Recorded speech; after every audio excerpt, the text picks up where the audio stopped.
No dia 10 de novembro, nós comemoramos o Dia Nacional de Prevenção à Surdez. E esse é um tema que é muito relevante para se falar.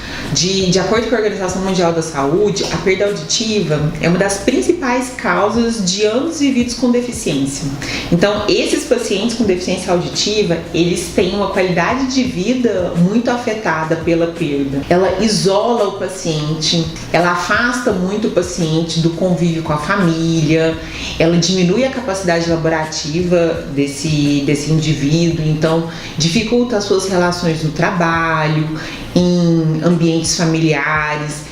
Então é importante que a gente fale sobre perda auditiva para falar sobre as principais causas, para falar o que pode ser feito para prevenir a perda auditiva e falar sobre as opções de tratamento, porque muitos pacientes também não sabem que a perda auditiva tem tratamento. O tratamento pode ser um aparelho auditivo, pode ser uma medicação, pode ser um procedimento cirúrgico com uma prótese implantável, mas é importante a gente falar sobre essa reabilitação. Então, ao mesmo tempo que a gente fala sobre prevenção, a gente tem que fazer esse alerta sobre as possibilidades de reabilitação de tratamento desse paciente.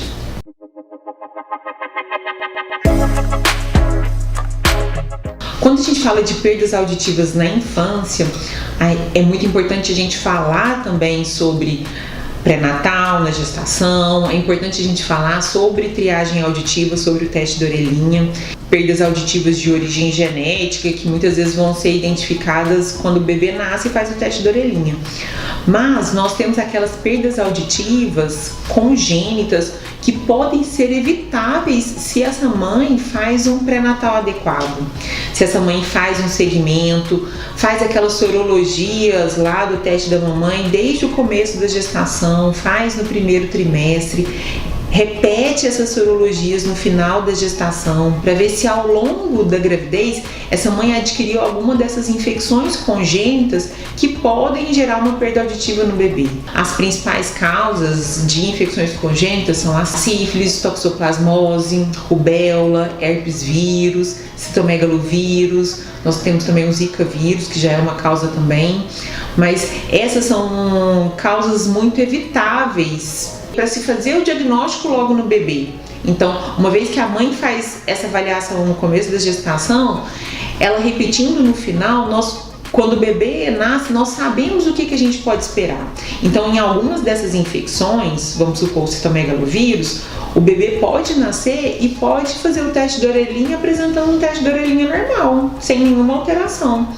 Então, quando a gente já sabe que existe esse provável diagnóstico, a gente vai fazer, esse bebê já vai ser acompanhado por um especialista, por um otorrinolaringologista, especialista em audição infantil, e ele vai ter que fazer um segmento para ver, porque o citomegalovírus é uma das grandes causas de perda auditiva de aparecimento tardio na infância. Então, o bebê pode nascer com teste de orelhinha normal, sem nenhuma alteração, mas também pode, ao longo do primeiro ano de vida, até o 6º ano de vida, essa criança pode desenvolver uma perda auditiva.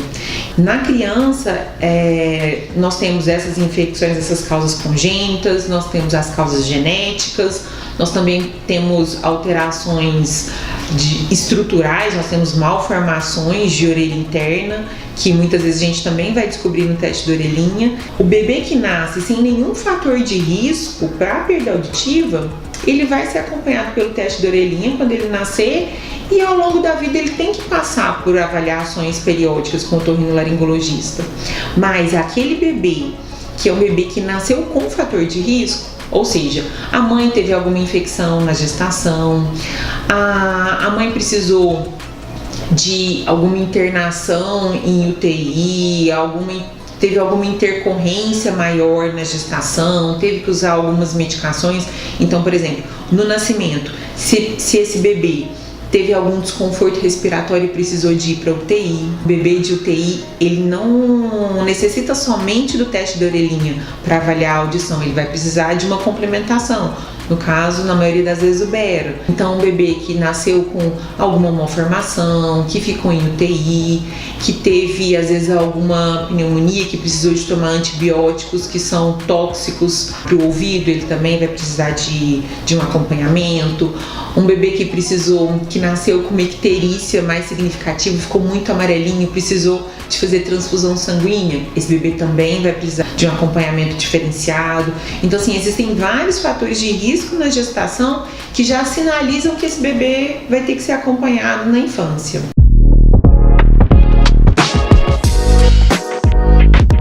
E quando a gente fala de adulto, quais que seriam essas principais causas, né? Novamente, a gente tem as causas genéticas. Se na sua família você tem uma história familiar de perda auditiva, se seus pais tiveram uma perda auditiva em uma idade mais jovem, seu irmão tem uma perda auditiva, então você pode ter aquele gene e que você também precisa de ser acompanhado. Várias outras infecções podem levar à perda auditiva, meningite, outras doenças do ouvido, como otosclerose, as presbiacusias, que são o processo de envelhecimento do ouvido e que muitas vezes podem começar um pouco antes da terceira idade. Isso também precisa de ser acompanhado. Então, assim, no adulto, nós temos várias causas para perda auditiva. O que é importante a gente frisar? Você percebeu que às vezes você está ouvindo, não está entendendo. Você percebeu que tem um ouvido que você tem uma maior preferência para atender telefone. Você teve um zumbido, já que isso aí pode ser um sinal de uma lesão inicial lá na orelha interna. Todas essas situações são situações de alerta para que você procure uma ajuda especializada, para que você realize uma audiometria, faça um diagnóstico e faça um segmento se você tem ou não uma perda auditiva. Às vezes a queixa do paciente não sei se eu estou desatenta, não sei se é uma impressão. Eu acho que assim, toda queixa ela não deve ser ignorada, então a gente tem que avaliar.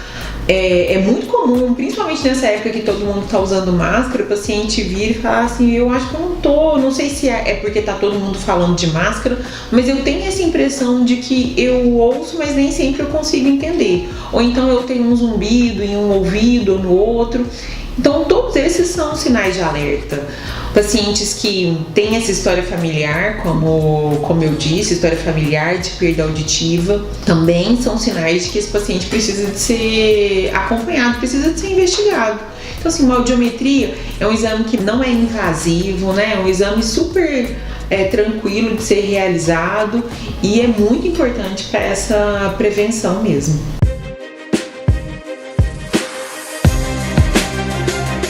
Essa questão do atraso de desenvolvimento de fala, isso é muito importante e eu gosto muito de falar sobre esse assunto porque tem algumas circunstâncias que eu ouço, às vezes, pessoas perguntando: mas meu filho tem 1 ano e meio, tem 2 anos e ele ainda não fala, é normal? Então, assim, o que eu sempre respondo? Não é normal. Só vai ser normal se você fizer uma avaliação e você tiver um exame objetivo que comprove que a audição está normal. Então, assim, essa criança, se você suspeita de um atraso do desenvolvimento de linguagem, essa criança tem que ser avaliada. O primeiro passo nessa investigação é a avaliação otorrinolaringológica. Fazer uma avaliação auditiva, e aí depende da idade, o otorrinolaringologista vai avaliar qual é o melhor exame para fazer esse diagnóstico. Então, dependendo da idade, a audiometria consegue nos fornecer muitos dados. Então, uma vez que a gente percebe que essa criança tem uma audição normal, nós vamos acompanhar os marcos de desenvolvimento de linguagem. Será que é só uma percepção da família? Ou será que realmente a criança não está atingindo aqueles marcos de desenvolvimento? E a gente vai começar a fazer um acompanhamento com o fonoaudiólogo, com uma fonoterapia, para melhorar essa aquisição da linguagem. Então, lembrando que esse é um atendimento multidisciplinar. Então, assim, a criança precisa de um diagnóstico inicial e depois essa criança vai para o fonoaudiólogo. Eu recebo muitos pacientes de neuropediatras.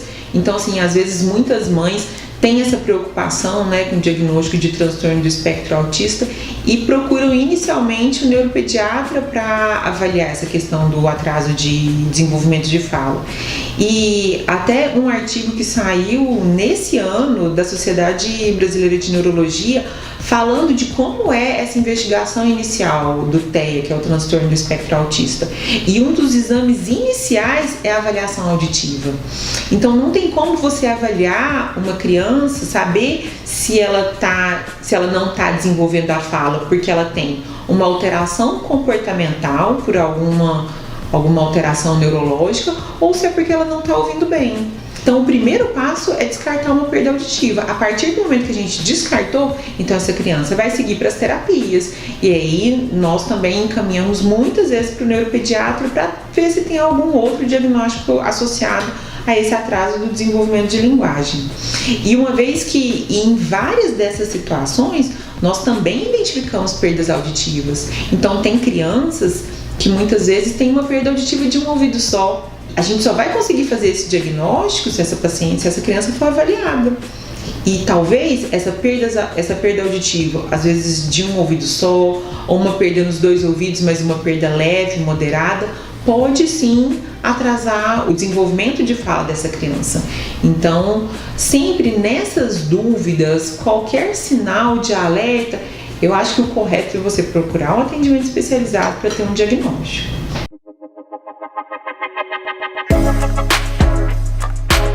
Em relação à perda auditiva induzida por ruído, né? A gente tem um diagnóstico, né? Uma doença mesmo que a gente chama de PAIR, perda auditiva induzida por ruído.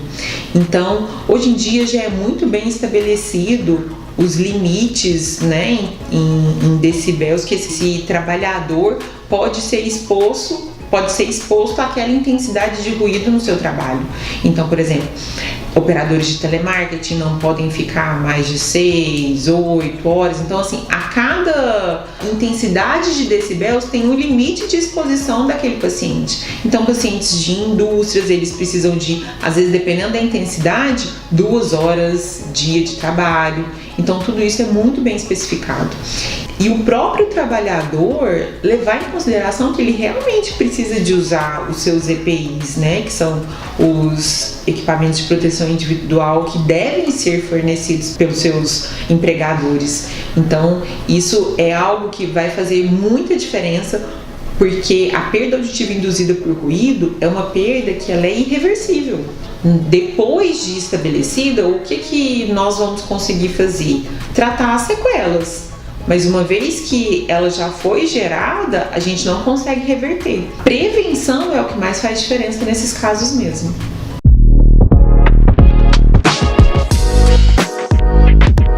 Esses cuidados diários são muito em relação à saúde global do paciente, né? Então, assim, pensar que várias doenças do dia a dia, várias comorbidades também afetam o ouvido. Então, eu falo muito que o ouvido ele é como se fosse um sensor do nosso organismo. Um paciente diabético, um paciente hipertenso, um paciente com alteração na tireoide, ele vai ter a sua primeira manifestação no ouvido. Então, ele vai começar com um zumbido, ele vai começar com, às vezes, uma perda auditiva, com uma tontura. Então, nós temos várias doenças sistêmicas que se manifestam no ouvido. Então, tontura, zumbido, vertigem, às vezes dor de cabeça também, enxaqueca. Então, o cuidado da saúde como um todo, isso faz muita diferença na prevenção da perda auditiva também.